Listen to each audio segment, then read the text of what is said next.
Hey guys, it's Ted Bogert. Welcome back to the TED Show. Oh God, I am so excited to have these two alumni from the TED Show back on with me together. Enrique Acosta Gonzalez and Vince Loran. You're gonna have to correct with the Leadership Void podcast. They are both leaders for sure, both heroes in my mind. And I just am so excited and blessed to have you guys on. Welcome. How's it going? Outstanding. No, we're ecstatic. We've been talking about this for the last several days, and we know that that we love your company individually, but together now it's become a party. That's right. It's a party for you two. Well, for me too. You know. All right. So before we take a deep dive into the Leadership Void podcast and what you're doing there, you guys are doing really great work there. The consistency is huge. I just want to commend you on that because to me, that's the key to everything. But tell them a little bit about each of you. You guys have some similarities and then you came together. So we're going to start up at the top because that's Brady Bunch version and that's Vince. So Vince, tell the viewers a little bit about you and kind of how you got here. Well, first and foremost, I'm elated to be here. Happy holidays and happy New Year to everyone. I am an Air Force junkie, Air Force, the best Air Force of the world, part of it. As you see, I'm wearing my shirt proudly. Served 21 years in the military. Thank you. Proud and honored. Went all around the country. I'm blessed to have two beautiful daughters, married a beautiful woman named Ana Chanis, and here we are in Central Florida after 13 years in Virginia and met up with this fellow, which is Enrique Acosta Gonzalez. Look at that. That is the best transition segue setup. I mean, you think you guys do this on a regular basis. All right. Thank you, Vince. Enrique, tell us a little bit about you and your journey. All right. Well, thank you, everyone. Happy New Year. And Vince was right. We actually got the pleasure to serve our nation, and that was first and foremost one of our greatest blessings. So I'm a Navy veteran, 26 years. I met Vince through the Camaraderie Foundation, as he mentioned, and we hit it off. We're both from Puerto Rico, north and south of the island, so we cover at least the middle of the island there. But leadership was our conduit. And we were just talking about what we did and how we and what I was planning on doing on a podcast. And I said, it'd be nice. And then we just floated that idea, and voila, the Leadership Void. That symbol there has a meaning, and we'll discuss that in a little bit. Good. I want you to talk about.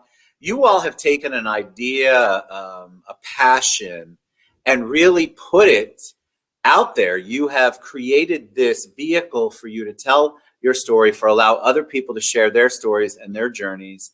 And I think that's so critical. That there's a lot of us out there that are trying to help people.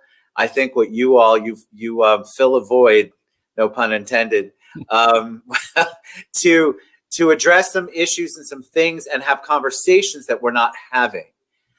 We talk around it a lot. And I think talking about the Leadership Void and the people that you encourage and engage with is just big time. So kudos to both of you.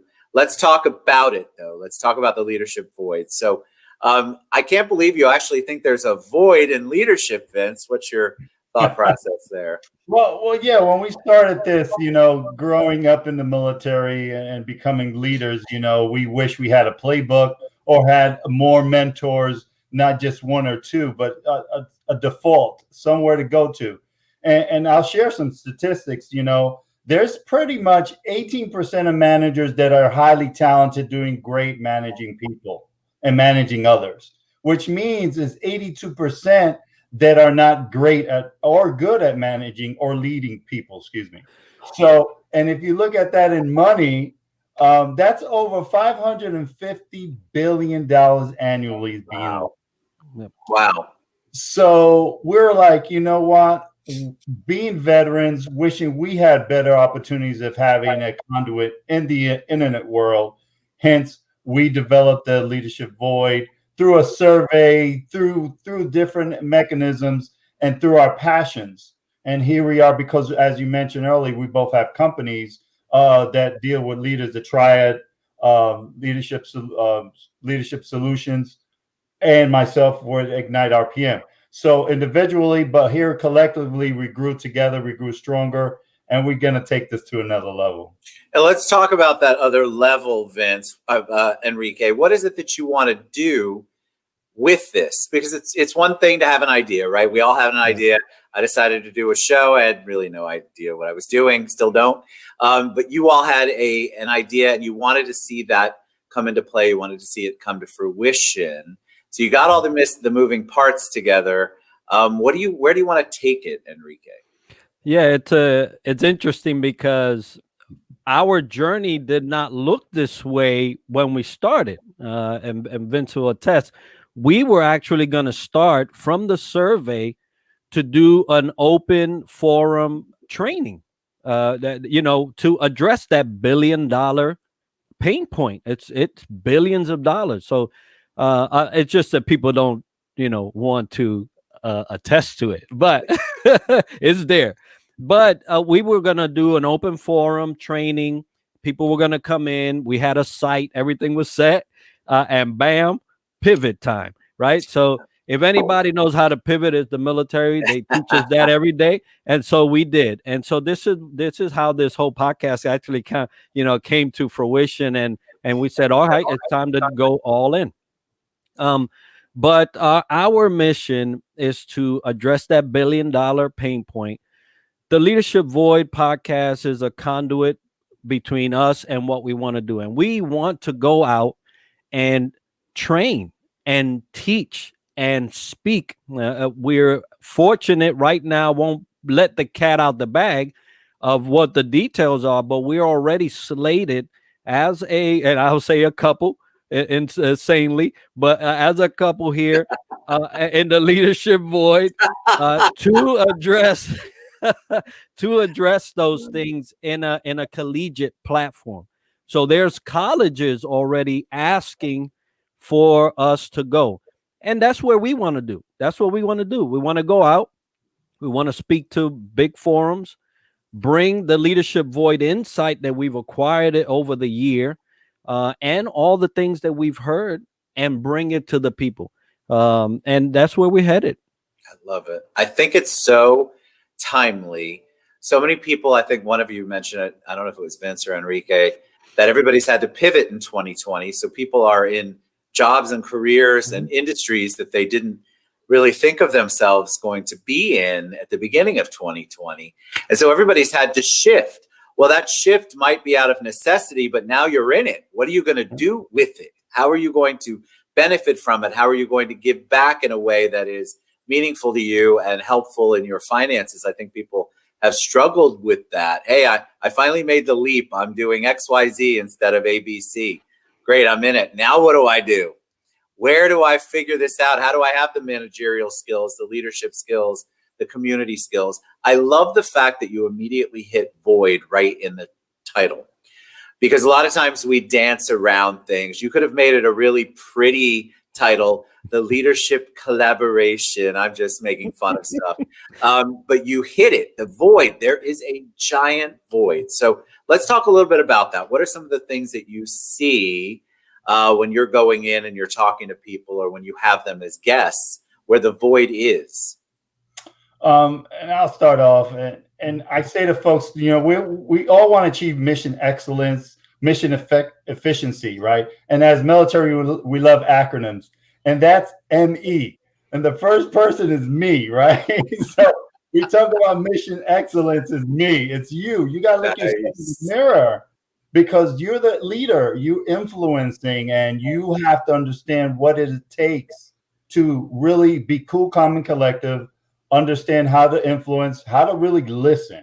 That's been a very key component of a lot of leadership's voids, because it's a strength to have that superpower of listening. So the me factor is really important in this whole equation of a holistic leader. Love it. How about you, Enrique? Yeah, no, I share the same sentiment. Most of the people, it was a conversation I was having with my wife yesterday. people have struggles in relationship because they don't even know themselves. Yes. So when you don't know yourself, you don't know how to relate to somebody else. And so in leadership's standpoint, you're trying to lead people without knowing yourself.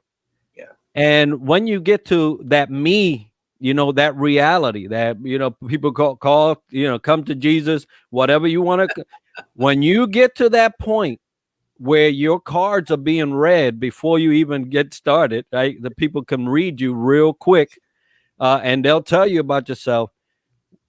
Address those things. That's the void, right? And Vince mentioned listening. If I could say out of 10 questions, 9 were answered with listen. Yes. Listen. And the thing is that we try to lead without listening.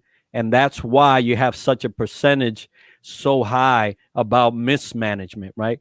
And it's there. So me is the place to start. All you have to do is take some time for yourself. But believe me, your people will thank you a millionfold It will. for I think taking time.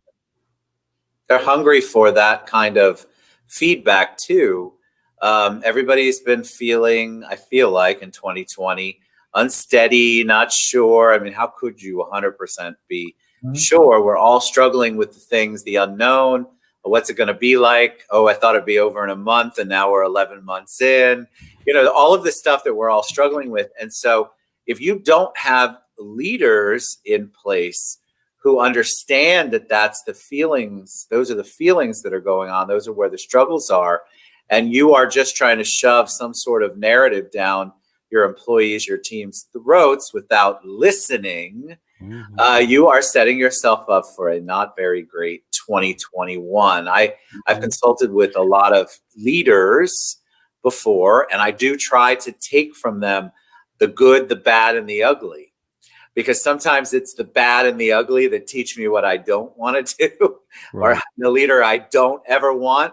Do you guys come from that point ever, like in the military or wherever you happen to have worked? Have you ever dealt with leadership and you're like, this is opposite of how I want to be? Well, I tell you, and I've shared this on my podcast, my personal story. The reason I'm doing what I'm doing is because of that. The very first 3 years of my service, I was under a leader that should have never been there. Maybe in the service, they could have been in the service, but not in that position, right? So it was all about them. It was all about how they were going to shine. And once they got their stuff, basically, I thank all the people that I had to step on to get here. Those kind of speeches. Yeah, I know them well. but yeah, so that was my catalyst and catapult to say, whatever I do from here on out will be focused on making sure no one else has to serve under this type of leadership. So yes, I'll let Vince go. No, powerful. Different spin. So one person shared this little story with me.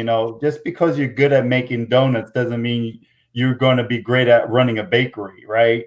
So you can have the technical skills, and because a lot of managers have technical skills, and that's why they gravitate to being promoted to a leader, because of your technical skills. Great at making donuts, but when it comes to running the bakery, it's so many other moving parts, and it takes people, right? And it takes those skills. So just because you're good at making donuts doesn't mean you can run a bakery.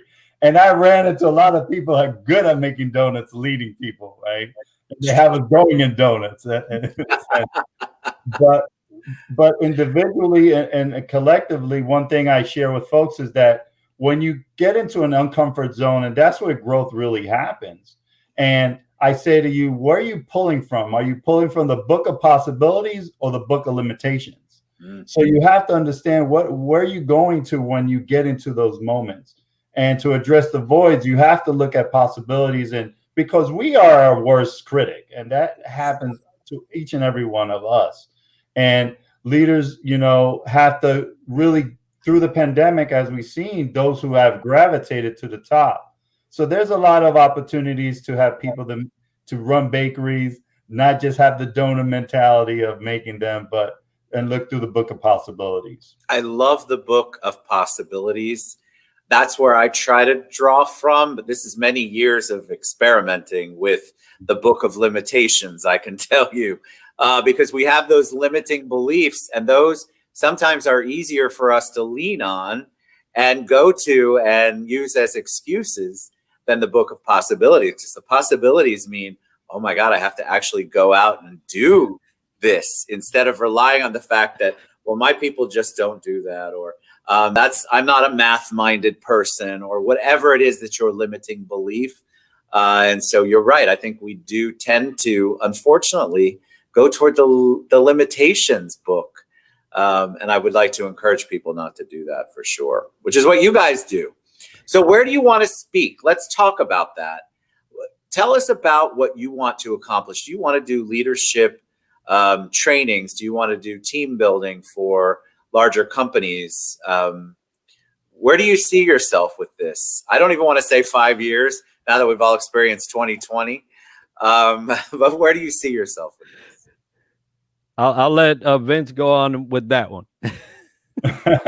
Well, we definitely see ourselves as a household name for veteran-owned businesses. We definitely want to be one of those features in the magazine, not for the accolade, but just for giving back.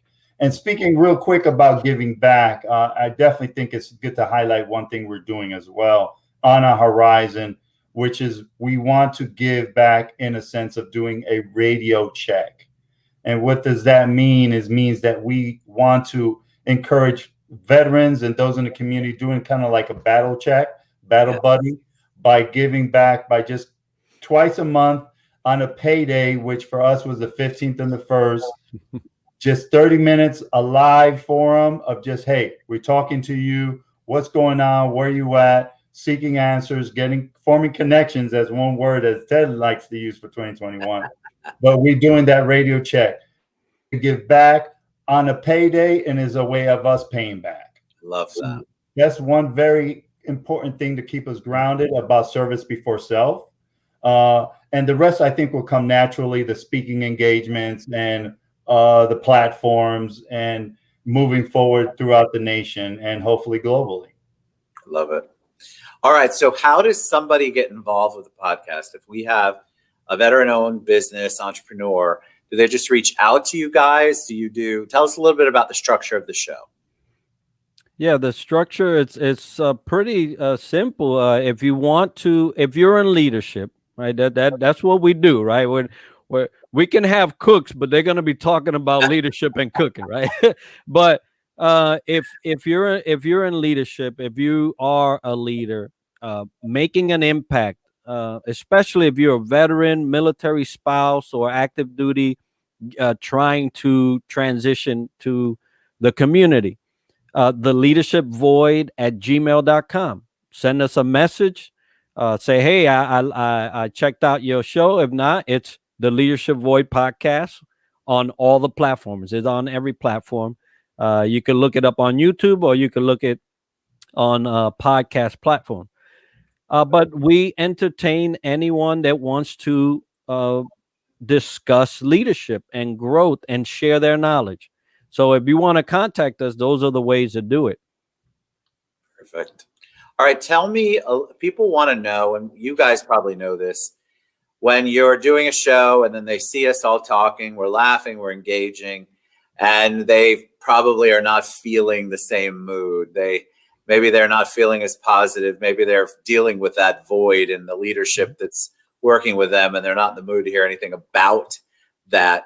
I always tell people that I start the day off with gratitude. What do you guys do in your daily activities to kind of get you started on the right foot? I'm a big believer that how you start your morning really determines how the rest of your day is going to go. So mine, begrudgingly sometimes, if it's early, I talk about gratitude. That's how I kick off my day. What do you all do? Vince, we'll start with you.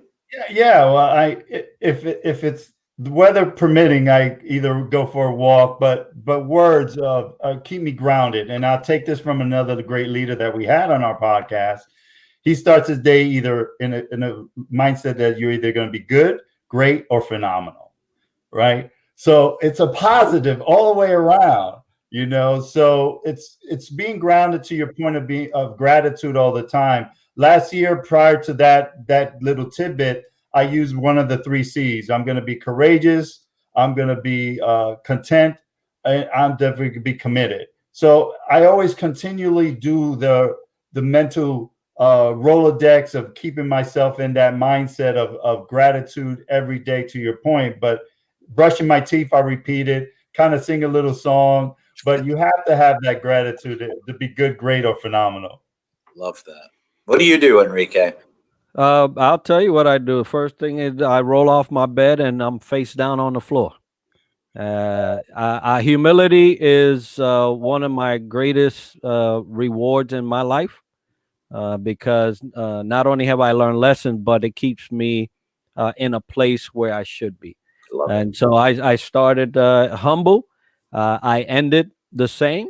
And at that time I thank him for everything that has occurred during the day. But humility is a powerful thing. I think people don't take the time in the morning, regardless. It doesn't, what Vince is saying, what Enrique is saying, or me, if that's not your fit, I still encourage you to find a fit.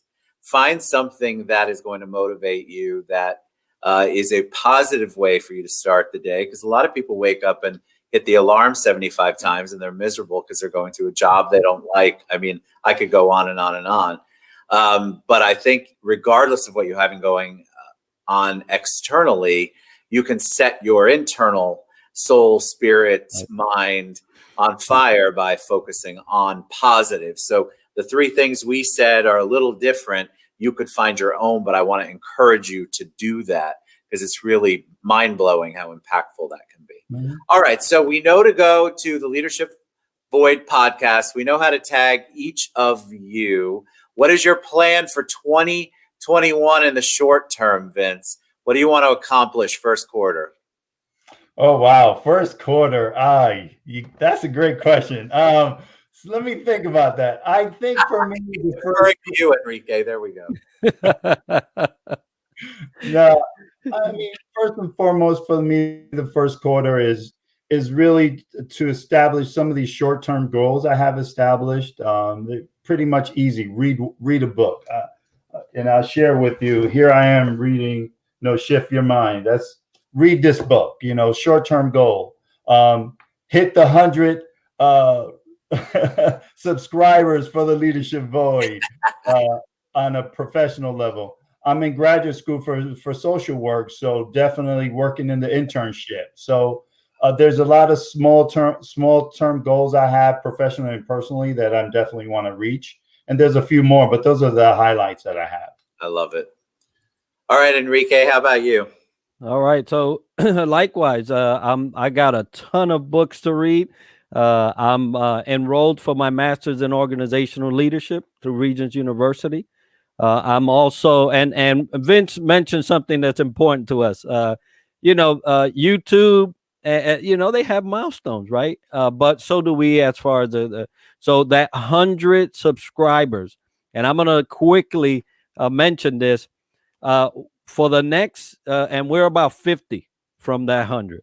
So the next 50 subscribers, we're going to take note, right? Will be tagged. One of you will win this book. This book is called From the Prairie to the Pentagon, written by one of our guests on the Leadership Void, Denise Jelinski Hall. This lady ran all of the National Guard, Air and Army. And so it's a wonderful book. She's a wonderful person and leader, and it's going to go to one lucky winner. So, all right. And so we will all post the tag, the link, so that you can go to their YouTube and subscribe, and then they'll keep track of all of that. You guys are a joy. I mean, I just love what you're doing. I mean that. Your podcast is enlightening and still human. Nobody ever leaves there feeling, oh my God, these guys are all elitists. There's nothing I could do that they do. It's so down to earth and so good and raw. And so I want to continue. I want to encourage you to continue. You're doing a fantastic job. All right. So Vince, Enrique, the Leadership Void podcast, you guys go listen in, subscribe on YouTube. Thank you both for all you do in our world. You guys know you mean the world to me, and I appreciate you both. Ted, if I may, just to give you the logo history, so yes. people can be informed. Please. Yes, we forgot that. Yes. So on the logo, you see colors, and you also see a gap, right? That's the void. But the colors represent the services: Army, Marine, Navy, Coast Guard, Air Force, and in order of precedence, right? To honor those services. But that gap you see is the void that needs to be filled, and that's where the logo came from. It's beautiful. All right, gentlemen, thank you so much. Vince and Enrique, you guys go listen in. They're very active on LinkedIn for sure. Go to Leadership Void podcast. Thank you, guys. God bless and have a great 2021. Come back anytime. You know, I love you.